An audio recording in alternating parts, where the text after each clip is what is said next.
ശരി സൈത്തെ, തെരഞ്ഞെടുപ്പ് കഴിഞ്ഞു, തെരഞ്ഞെടുപ്പ് ഫലം വന്നു, അവിടെ വിശകലനങ്ങൾ ഒരു വശത്ത് നടക്കുന്നുണ്ട്.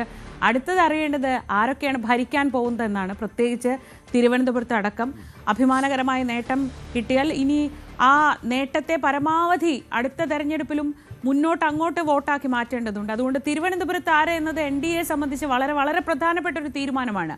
ആ തീരുമാനത്തിലേക്ക് VV രാജേഷിൻ്റെ പേരിലേക്ക് ഏകകണ്ഠമായി എത്തുന്നുണ്ടോ BJPയും NDAയും? മറ്റ് കോർപ്പറേഷനുകളിലെ മേയർ സ്ഥാനത്തേക്ക് ആരുടെയൊക്കെ പേരുകളാണ് തെരഞ്ഞെടുപ്പ് കഴിഞ്ഞ് ഒരു ദിവസത്തിനിപ്പുറം, ഒന്നോ രണ്ടോ ദിവസത്തിനിപ്പുറം ഏതൊക്കെ പേരുകളിലേക്കാണ് എത്തുന്നത്?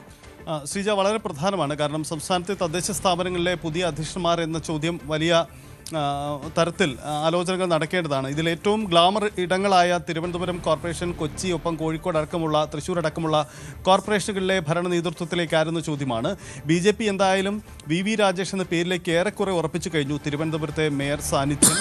അത് ശ്രീലേഖ എന്നൊരു സാധ്യതയൊക്കെ, ആ ശ്രീലേഖ മുൻ DGP ശാസ്ത്രമംഗലത്ത് ജയിച്ച ശ്രീലേഖയുടെ പേരൊക്കെ പരാമർശിക്കപ്പെട്ടിരുന്നെങ്കിൽ കൂടിയും അതിനപ്പുറം VV രാജേഷ് എന്ന പരിഗണനയിലേക്ക്, സാധ്യതയിലേക്ക് തന്നെയാണ് BJP എത്തുന്നതെന്നാണ് നമുക്ക് മനസ്സിലാവുന്നത്. BJP കേന്ദ്രങ്ങളും പങ്കുവയ്ക്കുന്ന സൂചനയാണ്. കാരണം അതൊരു ദീർഘകാല പദ്ധതിയാണ്. ശ്രീലേഖയുടെ പേരിന് ഒരു പക്ഷേ കൂടുതൽ ഒരു ഗ്ലാമർ മുഖം അല്ലെങ്കിൽ പരിചിത മുഖം എന്ന തോന്നലുണ്ടാക്കാമെങ്കിലും ഭരണരംഗത്തേക്ക് വരുമ്പോൾ വലിയ വെല്ലുവിളികൾ നേരിടേണ്ട ഒന്നാണ് തിരുവനന്തപുരത്തെ മേയർ സ്ഥാനം. മാത്രമല്ല, അഭിമാന പോരാട്ടം നടത്തി പിടിച്ചെടുത്ത തിരുവനന്തപുരം മേയറിൽ ഒരു ഭരണപ്പാളിച്ച കൂടി ഉണ്ടാവാൻ പാടില്ല. അതുകൊണ്ട് ഭരണപരിചയമുള്ള, രാഷ്ട്രീയ സാഹചര്യങ്ങളെ നേരിട്ട് പരിചയമുള്ള ഒരു വ്യക്തിയെ തന്നെ, അങ്ങനെയാണ് VV രാജേഷ് എന്ന പേരിന് സാധ്യത വീഴുന്നത്.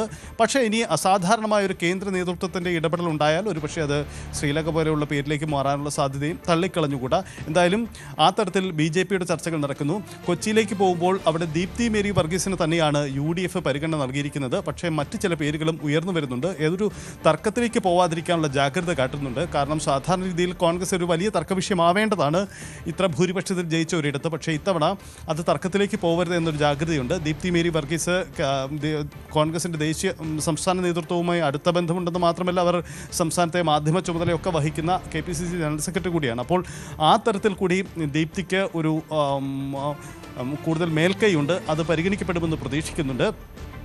CPMന് അവർക്ക് ആശ്വാസജയം ലഭിച്ചത് കോഴിക്കോടാണ്.